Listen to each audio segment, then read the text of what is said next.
پیارے دوستو، آج کی اس ویڈیو میں ہم آپ کو ایک لڑکی کی شادی کی پہلی رات کا سچا واقعہ بتانے والے ہیں۔ جب اس لڑکی کی شادی والی رات آئی، یعنی سہاگ رات آئی، تو اچانک کمرے میں دلہا بدل کر آ گیا۔ دلہے کی جگہ ایک دوسرا لڑکا کمرے میں داخل ہوا۔ اس کے بعد اس لڑکے نے دلہن کے ساتھ کیا کیا، آگے ہم آپ کو ویڈیو میں بتائے تو کہیں جانا نہیں۔ ویڈیو کو لائک کر کے ویڈیو کو پورا آخر تک ضرور دیکھیں۔ دوستو، میرٹھ کے اندر ایک گاؤں پڑتا ہے جس کا نام دادر ہے۔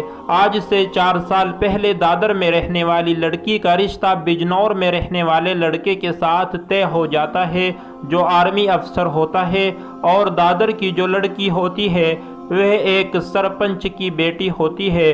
دونوں کا رشتہ طے ہو جاتا ہے اور کچھ دنوں بعد دونوں کی شادی بھی ہو جاتی ہے۔ بیٹی کی شادی میں سرپنچ جی یعنی پردھان جی خوب خرچہ کرتے ہیں۔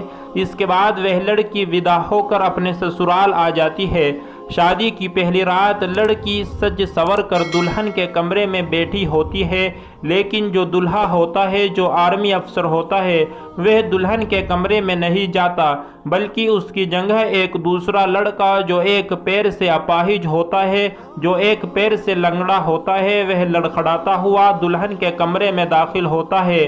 جیسے ہی وہ اپاہج لڑکا کمرے میں داخل ہوا تو اس کو دیکھ کر دلہن ایک دم سے حیران ہو جاتی ہے، کیونکہ وہ لڑکی سمجھ جاتی ہے کہ یہ لڑکا تو میرا شوہر نہیں ہے، میرا نکاح تو اس کے ساتھ نہیں ہوا تھا۔ یہ دیکھ کر وہ لڑکی چونک جاتی ہے۔ اتنے میں وہ اپاہج لڑکا دروازہ بند کر کے کنڈی لگا دیتا ہے۔ یہ دیکھ کر وہ لڑکی ایک بار تو بہت ڈر جاتی ہے، مگر پھر ہمت کر کے وہ کھڑی ہو جاتی ہے، کمرے میں ادھر ادھر دیکھنے لگتی ہے۔ اتنے میں اس کو وہاں پر ایک خنجر نظر آتا ہے۔ وہ اس کو ہاتھ میں لے کر اس لڑکے سے بولتی ہے کہ خبردار، اگر میرے پاس آنے کی کوشش کی، جہاں ہو وہاں کھڑے رہنا۔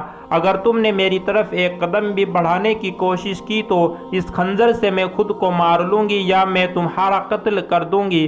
یہ دیکھ کر لڑکا وہیں پر کھڑا رہتا ہے۔ اب وہ لڑکی اپنے ہاتھ میں خنجر کو لیے ہوئے ایسے ہی رات گزار دیتی ہے، اور وہ اپاہج لڑکا پوری رات اس لڑکی کے پاس نہیں جا پاتا۔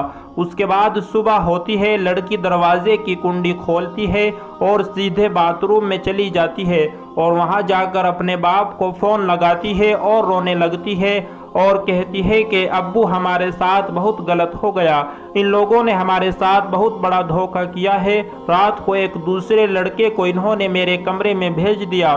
یہ سن کر لڑکی کے باپ کو بہت زیادہ غصہ آیا اور پوچھنے لگا، بیٹی، کہیں تم نے عزت کو داغ تو نہیں لگنے دیا؟ تو بیٹی بولی، نہیں ابو، میں پوری رات اپنی عزت کی رکھوالی خود کرتی رہی، اپنی جان ہتھیلی پر رکھ کر اس کو اپنے پاس نہیں آنے دیا۔ لڑکی کا باپ کہتا ہے کہ بیٹی، مجھے تم پر ناز ہے، تم چنتا مت کرو، میں ابھی آتا ہوں، اور ہاں، تم وہاں پر کسی کو اس بات کے بارے میں مت بتانا، چپ چاپ وہاں پر بیٹھے رہنا۔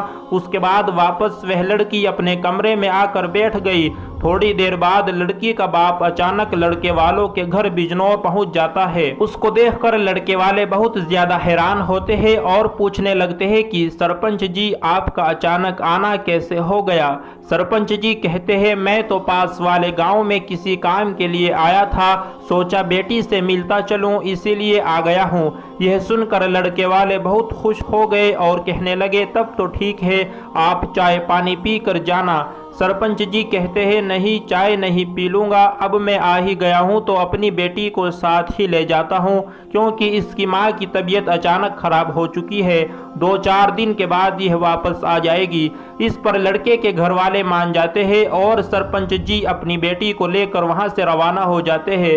راستے میں دونوں باپ بیٹی بہت روتے ہیں۔ بیٹی کہتی ہے، ابو، ان لوگوں نے ہمارے ساتھ بہت گندا مذاق کیا ہے۔ تو ابو کہتے ہیں کہ بیٹی، اب تم چنتا مت کرو، اب بس تم بیٹھ کر دیکھو کہ میں ان کے ساتھ کیا کرتا ہوں۔ لڑکی کے سسرال والے بہت خوش ہو رہے تھے۔ وہ سوچ رہے تھے کہ ہمارا پلان کامیاب ہو گیا، ہم نے جیسا سوچا تھا ویسا ہو گیا۔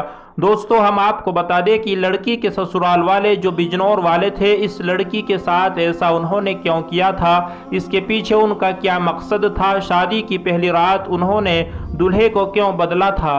दरअसल उस घर में दो सगे भाई रहते थे, एक आर्मी अफसर था और दूसरा एक पैर से अपाहिज यानी लंगड़ा था। उस अपाहिज का कहीं रिश्ता नहीं हो रहा था, इसीलिए उन्होंने इस लड़की के साथ ऐसा धोखा किया। उन्होंने सोचा यह तो आर्मी अफसर है, इसकी तो सरकारी नौकरी है, इसको तो कोई भी अपनी लड़की दे देगा, इसलिए अगर यह लड़की इस अपाहिज को रख लेती है तो इसका भी घर बस जाएगा, बाद में इन दोनों का निकाह कर देंगे। बस यही सोचकर इन्होंने ऐसा किया था। उन्होंने सोचा कि अगर शादी की पहली रात इस लड़की के साथ हमारा यह अपाहिज लड़का रह लेता है तो लड़की इसकी हो जाएगी। उनका यह प्लान था और इसी वजह से उन्होंने ऐसा किया था। मगर यह लड़की बहुत हिम्मत वाली निकली, पढ़ी लिखी थी और नेक लड़की थी, इसीलिए इनके प्लान को कामयाब होने नहीं दिया। उसके बाद 2 दिन का वक्त गुजर जाता है। 2 दिन बाद वह आर्मी ऑफिसर, उसका जीजा, दोनों ही दादर गांव यानी लड़की के गांव पहुंच जाते हैं उस लड़की को वापस ले जाने के लिए। लड़की के घर जाकर वह लोग सलाम दुआ करते हैं। सरपंच जी अपने घर वालों को आवाज़ देकर कहते हैं कि मेहमान आ गए हैं, इनको अंदर ले जाओ और खूब खातिरदारी करो।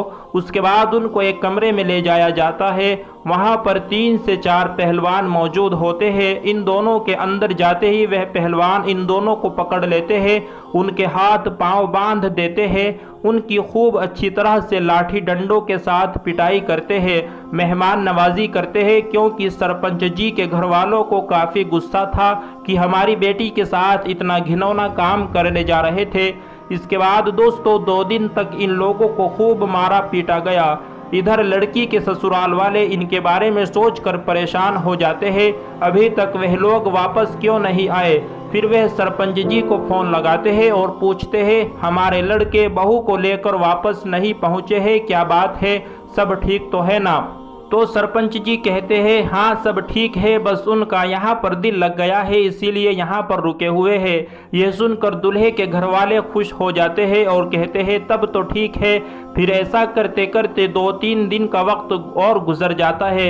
यह देखकर लड़के के घर वाले परेशान हो जाते हैं और सोचते हैं कुछ तो बात ज़रूर है।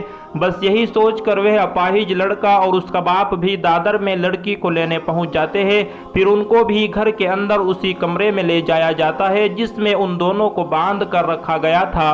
अंदर ले जाकर इनकी भी मेहमान नवाजी की जाती है, यानी इनकी भी खूब पिटाई की जाती है।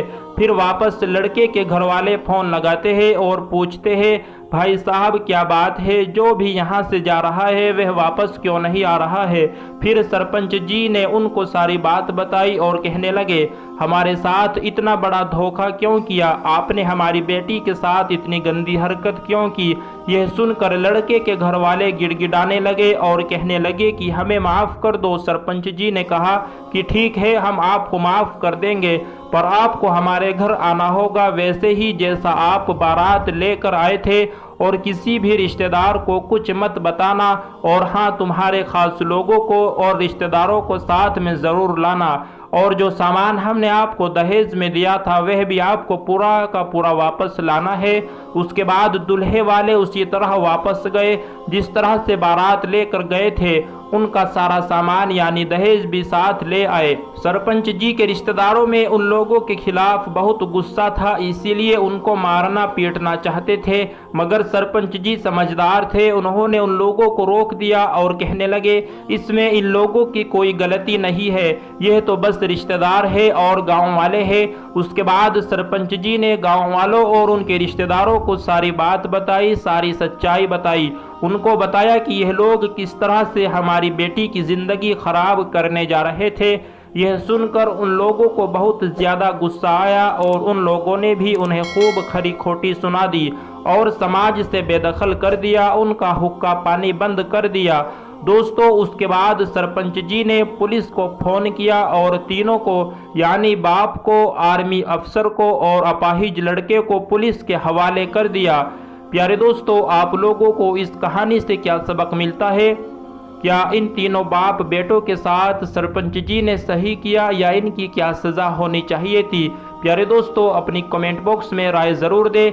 इस वीडियो को लाइक करके अपने सभी रिश्तेदारों और दोस्तों के साथ शेयर ज़रूर करें ताकि वो भी इस तरह की साजिशों से महफूज हो सके। ملتے ہیں ایک نئی ویڈیو کے ساتھ، تب تک کے لیے دعاؤں کی گزارش۔ اللہ حافظ۔